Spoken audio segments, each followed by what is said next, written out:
What is going on, everybody? My name is Cameron and welcome back to the reviews for The Amazing Spider-Man. This is issue 13, and as you saw in the previous issue, Regent has returned, and from now it can only get worse. And I can't wait. Now, just going off the front cover, you can easily tell that Iron Man and Miles Morales, the Ultimate Spider-Man, are going to be making an appearance in this comic. And playing off the events from the previous issue, Iron Man and Spider-Man Peter Parker are still going to have a little bit of a disagreement and a little bit of beef between each other. So of course we'll see their interaction throughout this comic. And saying that, I think it's time to get into it. So guys, let's get into this review and see what it's all about.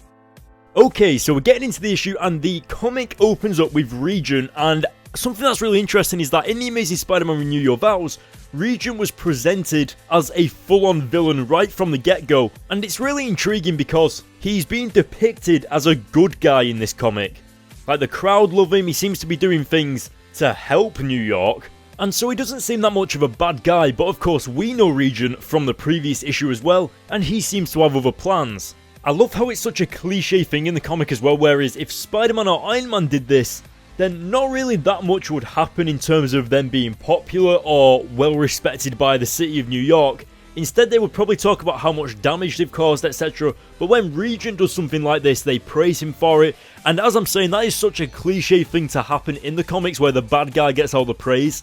So it's actually quite amusing to see that. And I think it's also pretty important to notice that Regent actually thinks he's doing the right thing. He's actually taking the powers off all the other superheroes and pretty much putting all of the responsibility into his hands. So really, Regent's heart is in the right place, but he's just going about it all the wrong ways. I felt it was really refreshing to see Peter avoiding his responsibilities as well, especially because he's like the head of this massive corporation, Parker Industries, and he kind of just brushes them off and avoids them like it's school homework or something like that.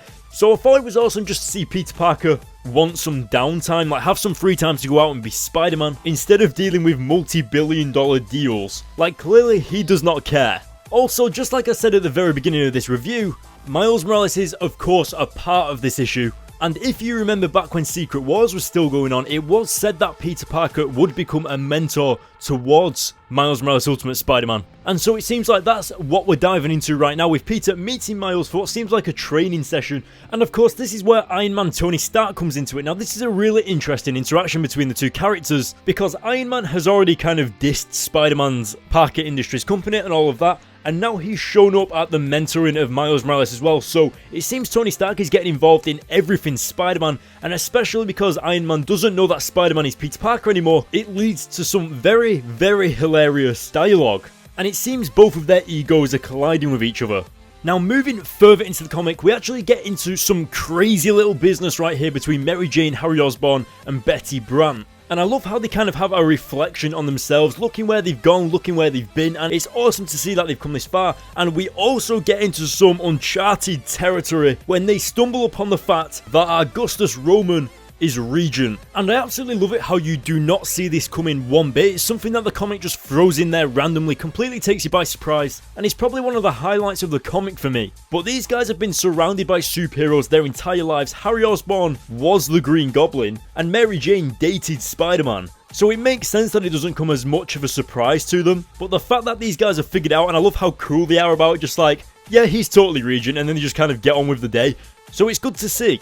Speaking of discovering secret identities, as you can see on screen, Iron Man and Spider-Man are having a full-on fight, and I think it would be incredible if Tony Stark eventually figures out that Peter Parker is Spider-Man, because then he'll realise why Spider-Man reacted the way he did, and it just makes for such an awkward moment between the two characters. I also love the passion that Spider-Man has for Parker Industries, obviously because it is his company, and so that really shines through out of his character and out of the pages to the reader. Not to mention Miles Morales stood in the middle of this, and it's almost like Miles is the student and he's watching both of his teachers fight each other. Really not setting a good example. Also guys, I don't know if you noticed it back there, but there was an Avengers movie reference right there where Iron Man said everything good about you came out of a spider, and that is something Tony Stark said to Captain America in the first Avengers movie. Obviously in this they changed it to a spider, but still it's a reference nonetheless. Going on to the art style of the comic, which I actually haven't spoken about yet. Of course the art style is brilliant, and the way that you can tell that is because of the way that you can just sense that Spider-Man was getting aggravated by the comments made by Iron Man just by looking at him and just by looking at his stance and his facial reactions and stuff like that. And now, as you can see on screen, Miles is being abducted by Regent, And I think this is more or less a turning point in Iron Man and Spider-Man's relationship together.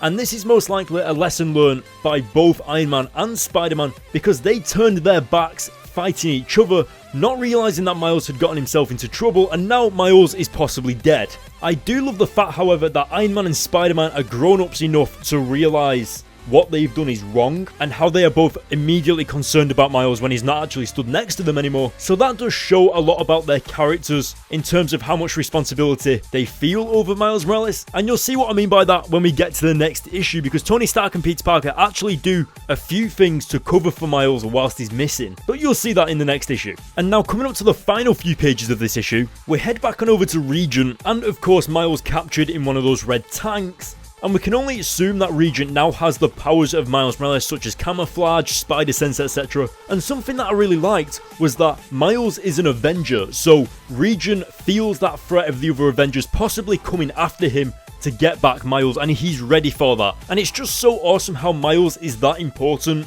because he's an Avenger. It's like he's really made it in the superhero world. And that is where the issue comes to a close. But I did forget to mention that there is this presence of Regent throughout the entire issue. Like, you feel Regent is a huge threat throughout the issue, as if he's always there. Even though he's not in every single page, you feel like he's looming over the rest of the other superheroes, like he's out there waiting or something like that. It's pretty crazy. But now, guys, I am asking you, what did you think? Let me know in the comment section below, because I'd love to know what you think about Regent and him having kidnapped Miles Morales, an Avenger.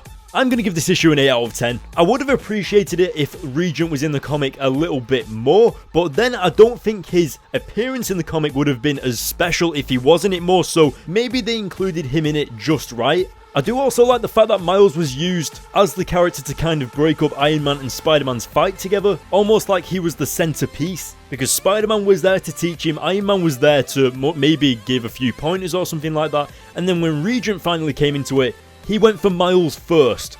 So technically, Miles was the centerpiece of this comic, and that's a pretty awesome thing. But that's enough with my thoughts, guys. Let me know what you thought in the comment section below. Go to the links in the description to follow me on Twitter and Facebook. And don't forget, you can click the support RVM button on the banner of this YouTube channel. And last but not least, guys, if you love this YouTube channel, hit the subscribe button, hit the like button on this video, and I'll see you all later.